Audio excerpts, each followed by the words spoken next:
जायकवाडी धरणातून गोदावरी नदी पात्रामध्ये विसर्ग वाढवल्यानंतर पैठण शहरातील अनेक भागामध्ये पुराचं पाणी आलं आणि त्यामुळं अनेक कुटुंबांना स्थलांतरित करावं लागलं। काही कुटुंबांना नाथ हायस्कूल, त्याच्यानंतर मंगल कार्यालय, जिथे रिकामी जागा आहे, जिथे सुरक्षितपणे कुटुंबांना राहता येईल अशा जागी ही व्यवस्था करण्यात आली। त्यांना रात्री जेवण पण देण्यात आलं, सकाळी जेवणाची व्यवस्था करण्यात आली आहे।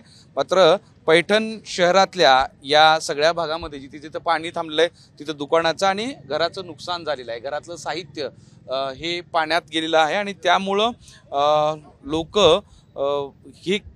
हे नुकसान भरून कसं येईल याची चिंता करतायत। आता isakal.com आहे देशातील नंबर 1 ची मराठी न्यूज वेबसाईट। प्रत्येक अपडेटसाठी isakal.com ला नक्की भेट द्या।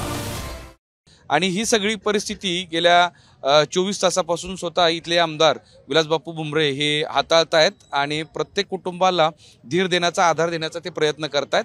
रात्री 2-3 पर्यंत इथंच होते, पुन्हा सकाळी 8 वाजता इथं आलेले आहेत आणि घरामध्ये जाऊन काय नेमकं चित्र आहे ते पाहतायत आणि स्वतः त्या कुटुंबाला मदत करण्याचा प्रयत्न करतायत।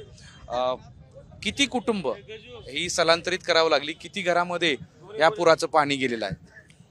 जवळपास 700 कुटुंब आपण स्थलांतरित केलेले। काल जायकवाडीमध्ये जे आपण आवक बघितली आणि ज्यावेळेस पाणी सोडण्यात आलं ते मोठ्या प्रमाणात सोडण्यात आलं, पण आज जवळपास आवक माझी हिशोबाने 2,38,000 आहे आणि आपण जवळपास जायकवाडीमधून विसर्ग 1,98,000 चालू आहे। आता पाणी शहरातलं कमी झाले आहे, कारण की काल रात्री जर आपण परिस्थिती बघितली असती तर खूप भयानक परिस्थिती या शहरामध्ये झाली होती। गोदाकाठचे गाव असते ना, आपण गोदाकाठचे देखील स्थलांतरित केले आणि त्या लोकांची सुरक्षित ठिकाणी राहण्याची व्यवस्था केली। त्या ठिकाणी नाश्ता असेल, जेवणाची व्यवस्था ही नाथ संस्थांच्या वतीने त्या ठिकाणी करण्यात आली आणि प्रशासनानं देखील या ठिकाणी या अतिवृष्टीवर, या संकटावर कशी मात करता येईल या दृष्टिकोनातून प्रशासनाने देखील या ठिकाणी अतिशय चांगलं काम केलं। पाणी ओसरत असलं तरी घरात आणखी पाणी आहे, मोठं नुकसान या सगळ्या कुटुंबाचं, दुकानदारांचं, व्यापाऱ्यांचं झालेलं आहे। आज आपण जर बघितलं तर या ठिकाणी घराचे असतील, बाजारपेठेत असेल, मोठ्या प्रमाणात नुकसान झाले। आपण नगर परिषद असेल, महसूल प्रशासन असेल यांना देखील सूचना दिलेल्या का तात्काळ पंचनामे करून त्या लोकांना कशी मदत मिळेल यासाठी आपण प्रयत्न करणार आहोत। शेवटचा प्रश्न, किती काळ अजून स्थलांतरित लोकांना म्हणजे वेगवेगळ्या ठिकाणी राहावं लागेल? हे बघा, आपल्याला अजून 2 ते 3 दिवस स्थलांतरितचा ठेवावं लागणार लोकांना।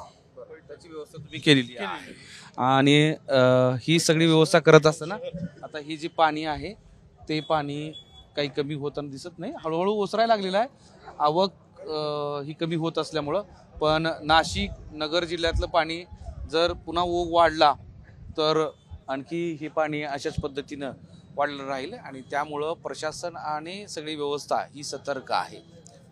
मोहम्मद इरफानचं माधव सावरगावी, साम टीव्ही, पैठण। देश विदेशातील प्रत्येक घडामोडींचे लाईव्ह अपडेट मिळवण्यासाठी आता साम टीव्हीच्या सर्व सोशल मीडिया प्लॅटफॉर्मला लाईक, फॉलो आणि सबस्क्राईब करा। तसंच सर्व नोटिफिकेशनसाठी बेल आयकॉन प्रेस करायला विसरू नका।